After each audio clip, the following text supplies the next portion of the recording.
Dans l'actualité de ce samedi 20 avril 2019, la sérénité affichée au MPP malgré les vagues de démission et de grogne à l'interne. Le parti au pouvoir affiche ses armes pour les prochaines batailles électorales. Il s'est doté d'un nouveau siège à la hauteur de ses ambitions. Des dizaines de milliers de personnes mobilisées pour la paix et la cohésion nationale. Toute l'année dernière, elles ont prié à l'appel du guide spirituel Cheikh Abdoulaziz Soré. Voici pour le sommaire. Bienvenue à tous. La politique pour commencer et cette sérénité affichée par le président par intérim du Mouvement du Peuple pour le Progrès, MPP. Ces derniers temps, les contestations internes et autres démissions du parti se sont succédées. Mais pour Simon Compaoré, c'est RAS, rien à signaler. Le Mouvement du Peuple pour le Progrès qui s'est justement doté d'un nouveau siège pour symboliser ses ambitions pour le Burkina Faso. Roméo Koïta, explication. Des démissions et des bisbilles sont constatées au sein du MPP, le Mouvement du Peuple pour le Progrès, ces derniers temps.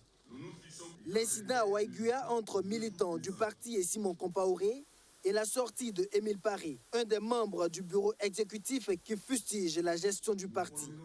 La sérénité aurait-elle pris un coup au sein du parti au pouvoir ? Nous ne prenons pas la trompette pour dire chaque fois que des gens viennent chez nous, dire voilà, il y a tant qui sont venus. De temps en temps, on le dit, mais il ne se passe pas de semaine sans qu'il y ait des gens qui viennent pour manifester leur volonté de rejoindre nos rangs. Mais on reste modeste. Nous savons où nous sommes déployés sur le territoire national, à l'extérieur du territoire national. Ça nous suffit. Quand viendra le moment de compétition, vous verrez ceux qui sont un peu partout et ceux qui ne sont que dans certaines localités et qui font beaucoup de bruit. Le MPP est aussi critiqué par l'opposition et certaines organisations de la société civile d'être plus tourné vers 2020 plutôt que de faire face aux préoccupations du moment, comme la crise au sein du ministère des Finances. C'est pas qu'on ne fait pas quelque chose. Demandez nos camarades là. Combien de fois on a rencontré nos camarades? Nous savons que le gouvernement aussi travaille. Il y a des discussions, il y a des choses qui se font. Mais vous savez, pour être efficace, il n'est pas bon à chaque fois de prendre la trompette là. Pour le président intérimaire du MPP, ce qui compte, c'est plutôt les résultats sur le terrain. Des résultats qui seront présentés au peuple burkinabé à l'heure de la redevabilité. Le MPP est serré et cette quiétude se manifeste aussi à travers l'acquisition de nouveaux locaux. Le siège national du parti est un bâtiment plus imposant et un espace plus vaste par rapport au précédent.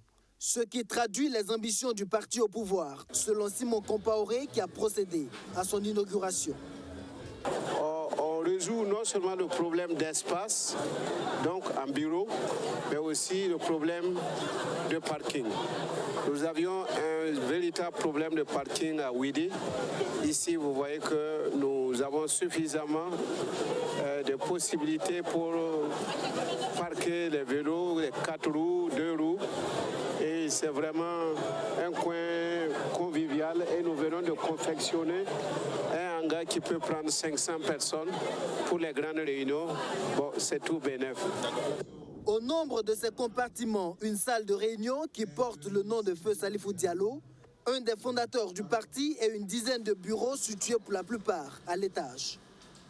C'est désormais clair, la conquête du pouvoir est enclenchée au MPP, dira Simon Compaoré, qui invite les militants à resserrer les rangs.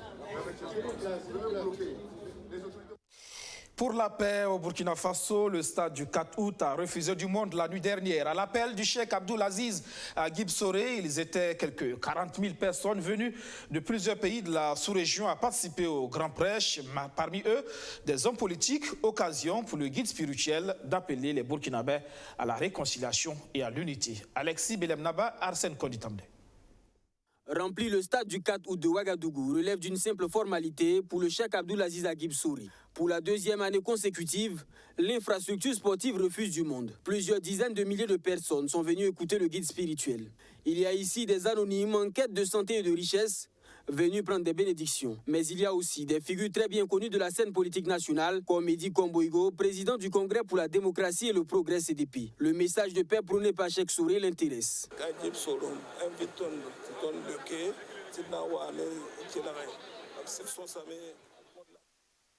Nous avons répondu à l'appel de Cheikh. Il nous a donné des conseils.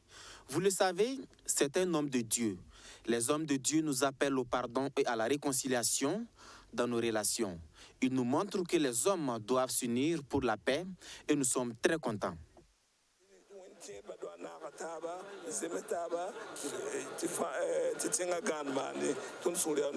La paix, la sécurité, la cohésion et la réconciliation passées en revue au cours de ce prêche. Abdoulaziz Agib Souré appelle à l'unité. Si quelqu'un vous respecte, respectez-le. Un homme de Dieu ne doit pas se mêler de la politique, mais il peut voter. Si vous vous mêlez de la politique, par exemple, et si un jour vous devez jouer le rôle de médiateur entre eux, qu'allez-vous faire? C'est pourquoi nous ne nous ingérons pas dans les affaires politiques.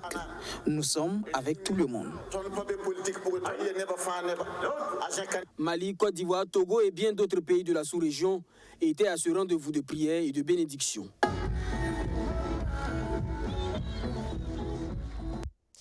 Voilà, Abdoul Service International est de retour après le contentieux qui l'opposait à une banque de la place. La société immobilière donne du sourire aux populations de tout un arrondissement, un don d'ambulance et des vivres pour les populations de l'arrondissement 9 de Ouagadougou. C'était ce matin sous le regard d'Arsène Konditamné. De la compassion pour les malades et les indigents de l'arrondissement 9 de Ouagadougou. Une ambulance neuve, 20 lits d'hôpitaux et des matelas, offerts par le président directeur général de l'entreprise immobilière Abdoul Service International au district sanitaire de Signoguin. Abdoul Ouedraogo donne également 8 tonnes de vivres pour les populations vulnérables de cet arrondissement. Le donateur ne pense pas s'arrêter là. Il dit vouloir étendre ce genre d'action à bien d'autres localités. Je n'ai pas besoin de donner la valeur. Parce que c'est ça qui dérange les banquiers, les petits banquiers, je veux bien dire. C'est ça qui les dérange. Vous savez que si tu fais un don à travers Dieu, si tu fais un don en pensant à Dieu, les valeurs, ce n'est pas la peine. Une ambulance, 20 matelas, 20 lits et 8 tonnes de vivres pour permettre aux gens de rentrer dans la fête sans problème. Nous sommes la veille de la Pâque. On est tous des croyants. Je pense que même si je suis musulman, la fête des chrétiens aussi nous concerne. Ce don d'Abdoul Ouedraogo est le premier du genre dans l'arrondissement 9 de Ouagadougou. Il marque le début d'un partenariat fructueux, selon Albeba Mogo, le patron du conseil municipal. On avait besoin d'une ambulance, des lits, des matelas.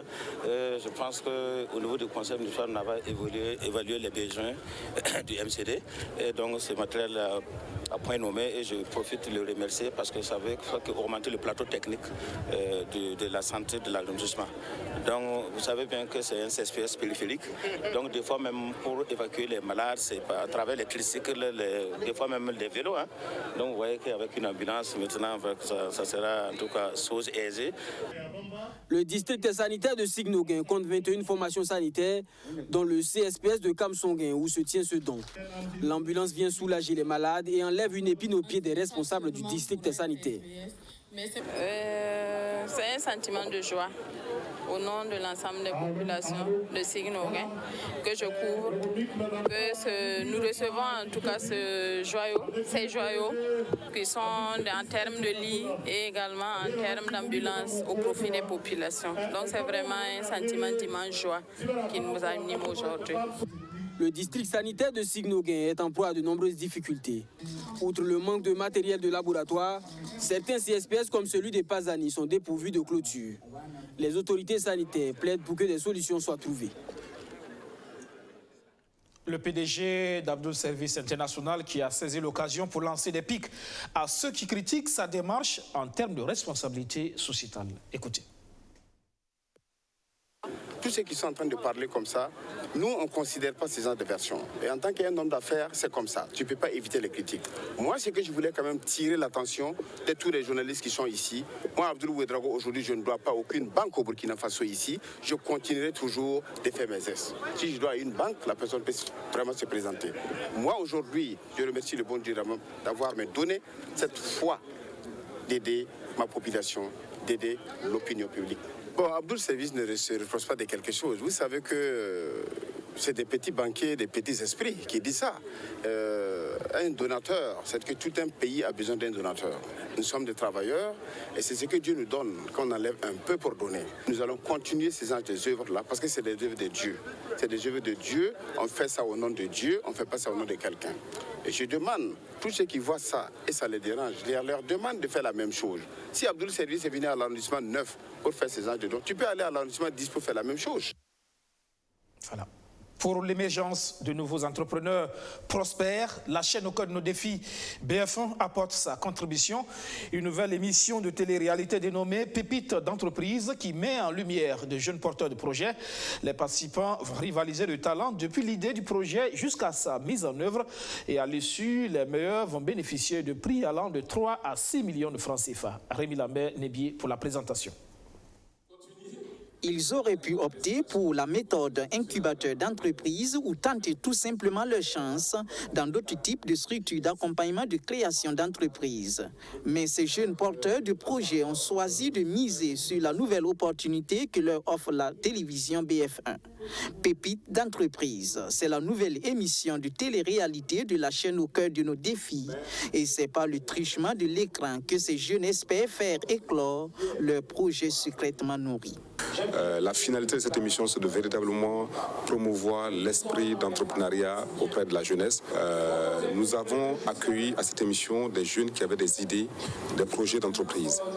Nous avons une centaine. La première présélection va retenir 60 qui vont à leur tour prendre part à d'autres séries de formations, d'où on sélectionnera 30. À la suite des 30 sélectionnés, nous allons encore sélectionner les 16 qui prendront part aux phases finales. Et ces 16, justement, vont s'affronter à différents primes. À chaque 2 primes, il y a 4 qui vont descendre jusqu'à ce que nous ayons les 4 finalistes qui vont s'affronter pour avoir le meilleur, pour avoir la pépite d'entreprise qui remportera le gros lot. Ce gros lot s'élève à 6 millions de francs CFA, dont 3 en nature. Mais il y a également 3 autres prix à glaner, dont les valeurs se chiffrent entre 3 et 4,5 millions de francs CFA. Cependant, il n'y aura pas que 4 gagnants dans cette émission de télé-réalité. Elle est plutôt conçue pour impacter aussi bien l'ensemble des participants que les téléspectateurs. Nous allons les accompagner à travers donc du coaching, mais également il y aura du mentorat. Ils auront donc l'occasion de rencontrer des véritables chefs d'entreprise qui se sont déjà lancés, qui sont des réussites, qui sont des champions d'entreprise. Donc histoire donc de pouvoir s'imprégner donc de leur expérience, de partager ces expertises-là. Donc c'est ce que nous allons faire. Nous allons créer tout simplement un environnement immersif très fort pour permettre à ces porteurs de projets de devenir de véritables entrepreneurs. Donc au-delà de ces jeunes qui vont prendre part à l'émission, c'est tous ces jeunes téléspectateurs qui vont regarder et voir comment est-ce qu'on part d'une idée à une entreprise en création ou à une entreprise créée. Donc c'est ça le but. Déjà dans leur sujet d'acteurs de télé-réalité, ces jeunes entendent tirer tous les avantages de leur participation. À partir même de la séance d'aujourd'hui, de ce qu'on a eu à apprendre aujourd'hui, je me dis déjà que c'est un plus. On ne perd jamais. On ne perd jamais. Tout qu'on fait, il y a des conseils qu'il a donnés. Et il y a aussi des guides qu'il va nous donner, des formations, tout ça. Même si je n'ai pas eu le premier prix, le savoir que j'ai eu, je pourrais l'utiliser moi-même pour m'investir dans mon entrepreneuriat afin de pouvoir me réaliser. Et bon, je pense que tout qu'on fait, quelle qu'en soit la situation, on ne perdra pas. Dans l'attente d'éventuels annonceurs, la télé-réalité Pépites d'entreprise sera produite et diffusée par la chaîne BF1 sur une durée d'un semestre.